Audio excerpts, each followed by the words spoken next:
Shock Showdown, and Pika and Goliath. They're both the same episode, actually, just one takes place in the Sinnoh region. Except the Sinnoh region is more of a continuation of the first one, Electric Shock Showdown. I actually like both episodes because they both have Pikachu rising up and not evolving.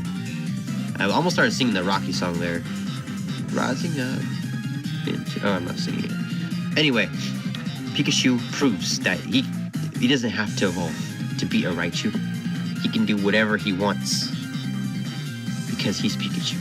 And he's the #1 mascot in, is it America or is it the world?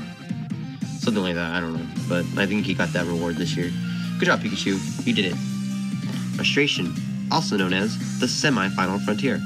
In this episode, Ash's 6 Pokemon that aren't legendary go up against 6 legendary Pokemon. And although Ash is able to beat 2 legendary Pokemon, are you serious, Pokemon writers? Like, who writes this stuff? Like, who thinks it's a good idea? I mean, okay, I get it. You need to have some reason for Ash to lose. That's a good reason. That makes freaking sense, freaking Unova. But, I mean, still, are you serious? Legendary Pokemon? Like, when are you gonna meet somebody who has all legendary Pokemon? And this guy, his Darkrai is like OP, and his Latios is OP, and those are the only Pokemon that Ash's Pokemon are able to beat. Which is actually good, believe it or not, because no one else is able to beat one of his Pokemon. So, I mean, it proves. Except for Cynthia. If he's not champion at this point, that means that Cynthia eventually beat him. So, kudos to Cynthia. Good job, Cynthia. You did it. Good job. Number 8, down to the fiery finish.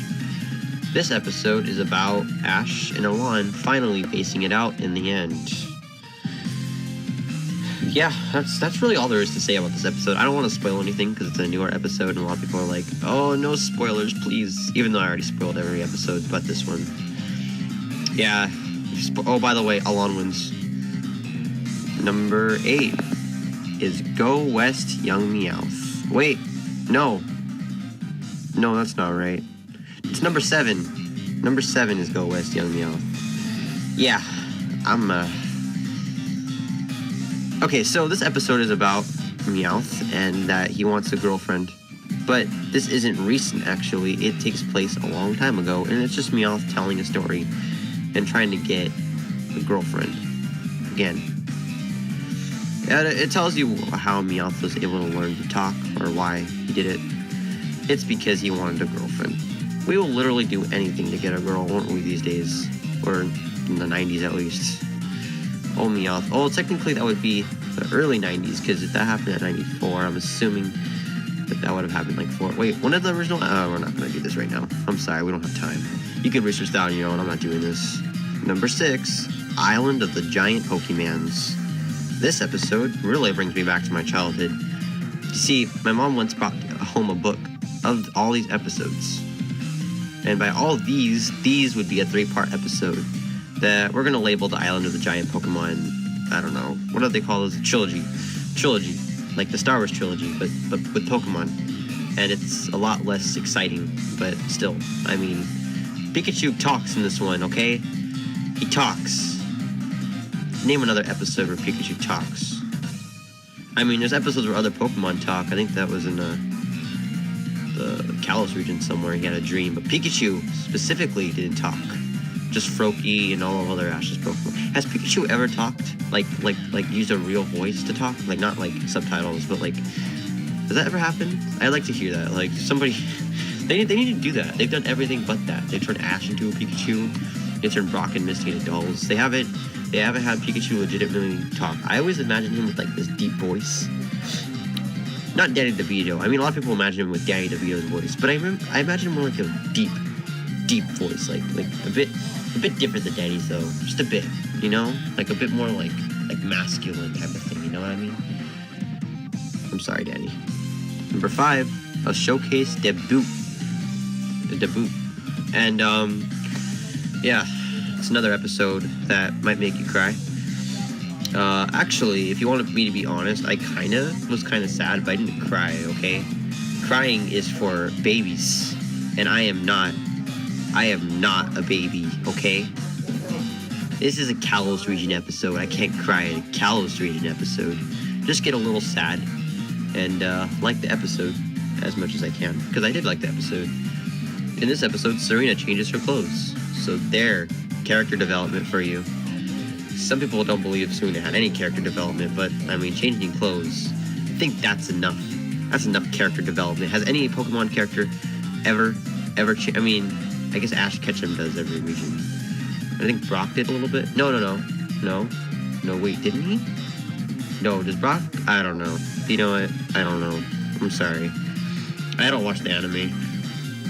I mean, I do, but I don't pay attention to that, okay? Number 4, Snow Way Out. Get it? Because it's like No Way Out, but it's Snow Way Out. Oh, that's a funny joke, Pokemon. It's a funny joke.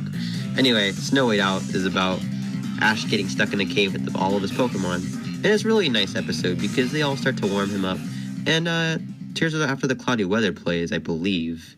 I'm not 100% sure, but I think it does. And whenever Tears After the Cloudy Weather plays, I think we can all agree that we all get a little teary-eyed.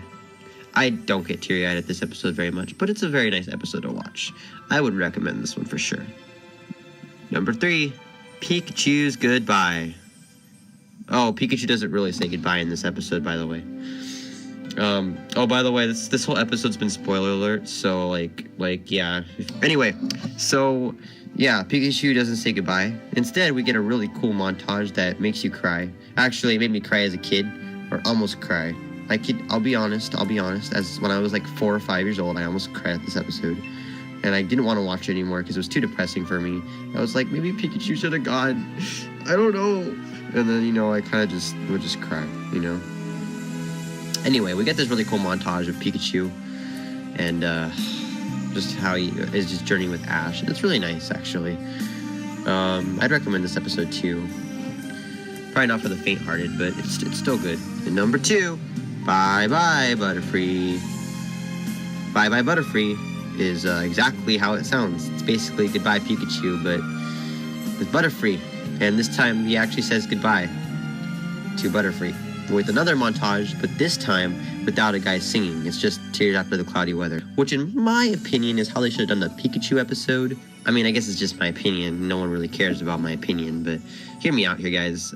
It's my opinion. Number 1, Pokemon, I choose you. Yeah, so this is the first episode ever. And let's just get serious for a minute. No jokes, all jokes aside. This episode began. Did I say begin? Crap, what's wrong with my grammar? I freaking swear. Anyway, it begins, and the journey, as we know, is going to be a long journey. And that actually gives you a really big nostalgic feel for this episode. Especially when the narration at the end says that he's going to meet a lot of new friends and a lot of bad guys. And it's just really nice. It really gives you this hard nostalgic feel. And the part where Pikachu does that Thunderbolt to save Ash, and then there's that like Tears After the Cloudy Weather, then it goes into that intense music when Pikachu says Pikachu or whatever.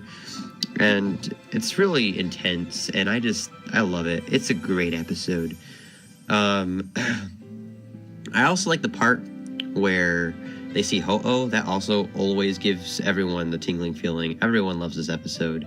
That is why it is at number 1. So let me just say something real fast before we conclude this video. Honorable mentions. Tower of Terror is probably number 21 for me, by the way. And someone actually told me something, and I said, you know what? You're right. Tower of Terror deserves I'd say it deserves number 21. And yeah, I think it does. However, that's my list, and if you didn't like it, I'm sorry. Yeah, that's it. Hope you guys like this video. And I'll see you guys in the next episode video. See you guys in the next video. Goodbye, my dudes.